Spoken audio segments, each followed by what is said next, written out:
the argument for maintaining the larger wire size throughout an entire circuit is correct.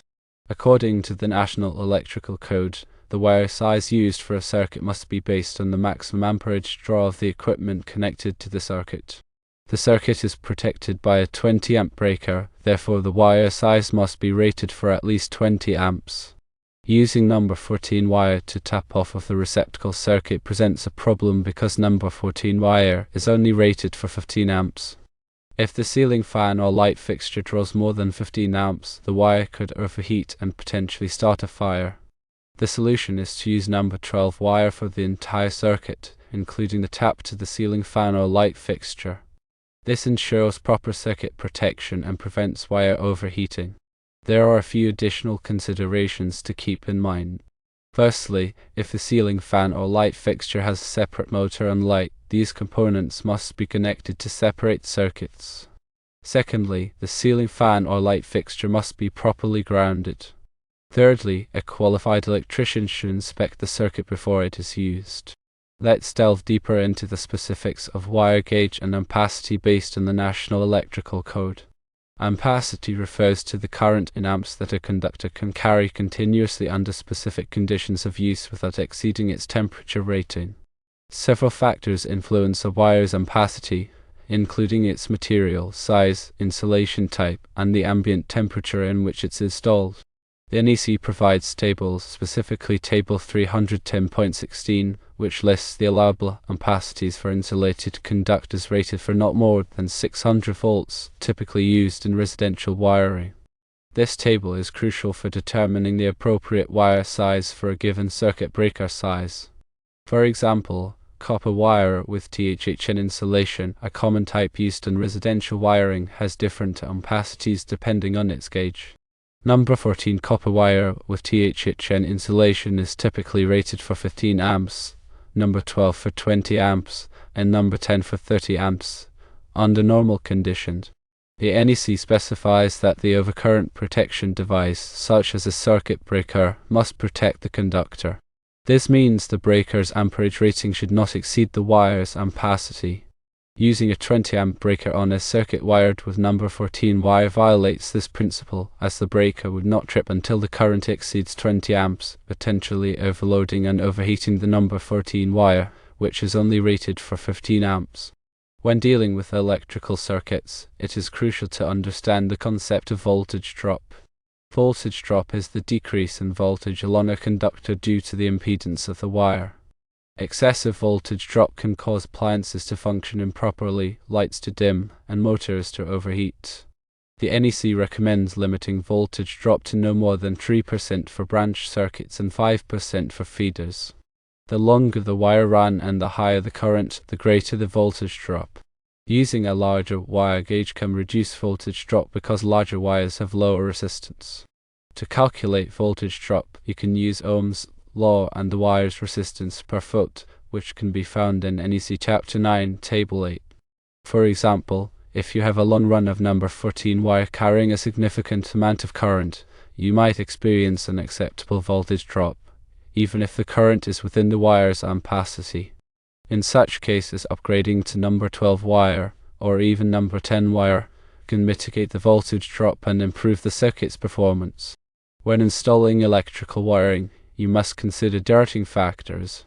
Dirting refers to reducing the allowable ampacity of a wire under certain conditions, such as high ambient temperatures or when multiple current-carrying conductors are bundled together in a conduit. The NEC provides tables and guidelines for dirting conductors. For instance, if you are running multiple current-carrying conductors in a conduit, the heat generated by the wires can raise the temperature inside the conduit, reducing the ampacity of each wire. In these situations, you must apply derating factors to determine the adjusted ampacity of the wires. If the derated ampacity falls below the circuit breaker's rating, you must either use larger wires or reduce the breaker size to match the derated ampacity.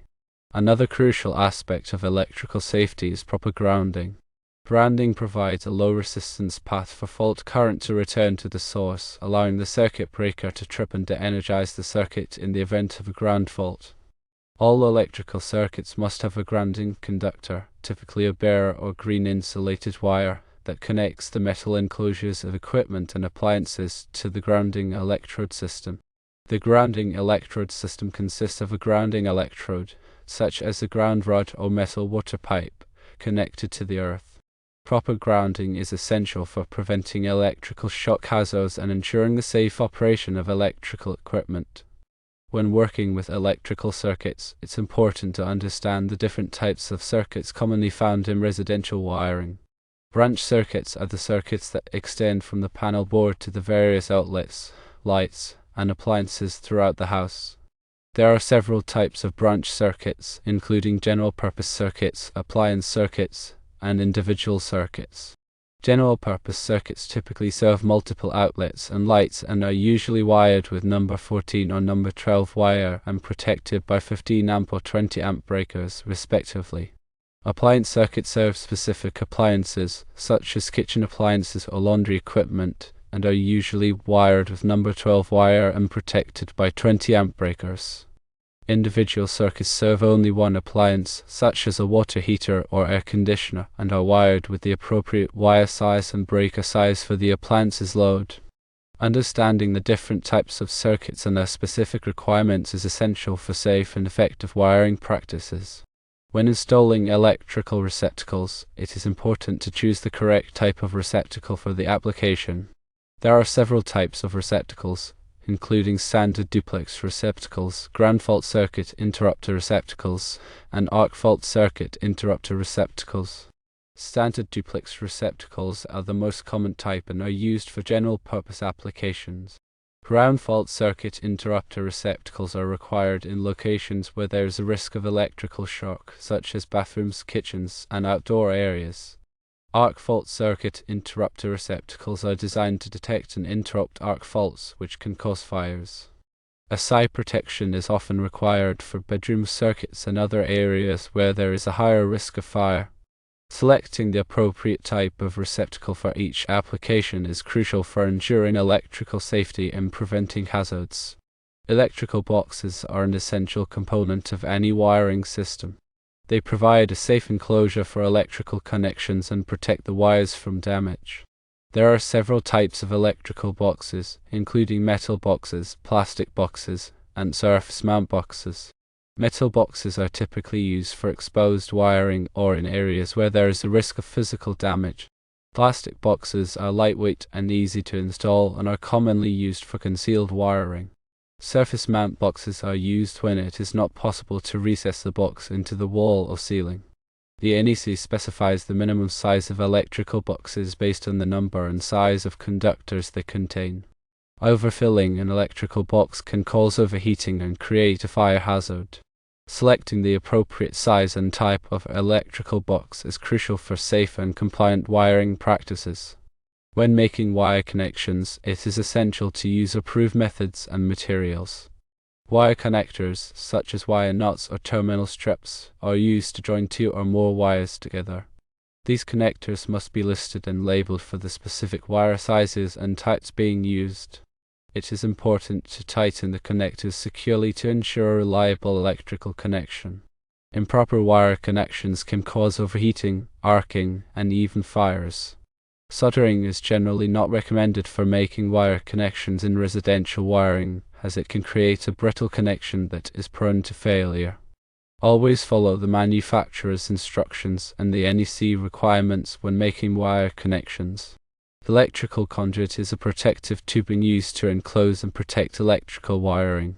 There are several types of conduit, including rigid metal conduit, electrical metallic tubing, flexible metal conduit, and PVC conduit. Rigid metal conduit provides the highest level of protection and is typically used for exposed wiring or in areas where there is a risk of physical damage. Electrical metallic tubing is a lighter weight alternative to rigid metal conduit and is commonly used for concealed wiring. Flexible metal conduit is used for short runs or in areas where flexibility is required. PVC conduit is a non-metallic conduit that is resistant to corrosion and is commonly used for underground wiring. The NEC specifies the types of conduit that are permitted for different applications and the requirements for supporting and securing the conduit. The NEC addresses the installation of ceiling fans and light fixtures, specifying requirements for support, wiring, and grounding. Ceiling fans must be supported independently of the outlet box unless the box is specifically listed for ceiling fan support. The wiring to a ceiling fan must be sized appropriately for the fan's load and must be protected by an overcurrent device. The ceiling fan must be properly grounded to prevent electrical shock hazards. Light fixtures must be installed in accordance with the manufacturer's instructions and the NEC requirements. The fixture must be supported securely and the wiring must be properly connected and protected. It's also important to consider the weight of the fixture and ensure that the ceiling can support it. When working with electrical circuits, it is important to understand the dangers of electricity and to take appropriate safety precautions. Always de-energize the circuit before working on it by turning off the circuit breaker or removing the fuse. Use insulated tools and wear appropriate personal protective equipment, such as rubber gloves and safety glasses. Never work on electrical circuits in wet or damp conditions. If you are not comfortable working with electricity, hire a qualified electrician to perform the work. Electricity can be deadly, and it is always better to be safe than sorry. Consider the use of arc fault circuit interrupters. ASICs are designed to detect and interrupt arc faults, which are a common cause of electrical fires. Arc faults can occur when there is a damaged wire, a loose connection, or a faulty appliance. ASICs can provide an added layer of protection against electrical fires, especially in bedrooms and other areas where there is a higher risk of fire. The NEC requires ASI protection for many branch circuits in residential dwellings. When working on electrical projects, it is essential to obtain the necessary permits and inspections. Electrical permits are required for most electrical work and ensure that the work is performed in accordance with the NEC and local codes.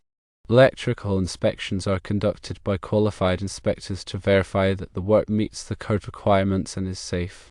Obtaining permits and inspections can help to ensure that your electrical work is done correctly and safely, and it can also protect you from liability in the event of an electrical problem.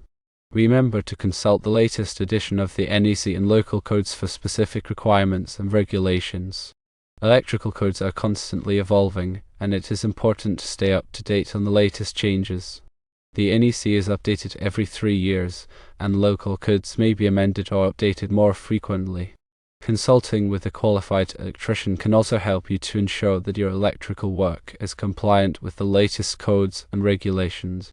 The information provided here is for general guidance only and should not be considered a substitute for professional electrical advice. Always consult with a qualified electrician before performing any electrical work. Electricity is dangerous, and it is important to take appropriate safety precautions and to follow all applicable codes and regulations. In summary, avoid mixing wire gauges within a circuit protected by a single breaker. Adhere to the NEC guidelines to ensure safety and prevent potential fire hazards. Always consult a qualified electrician for complex electrical work. Remember, prioritizing safety is paramount when dealing with electrical systems.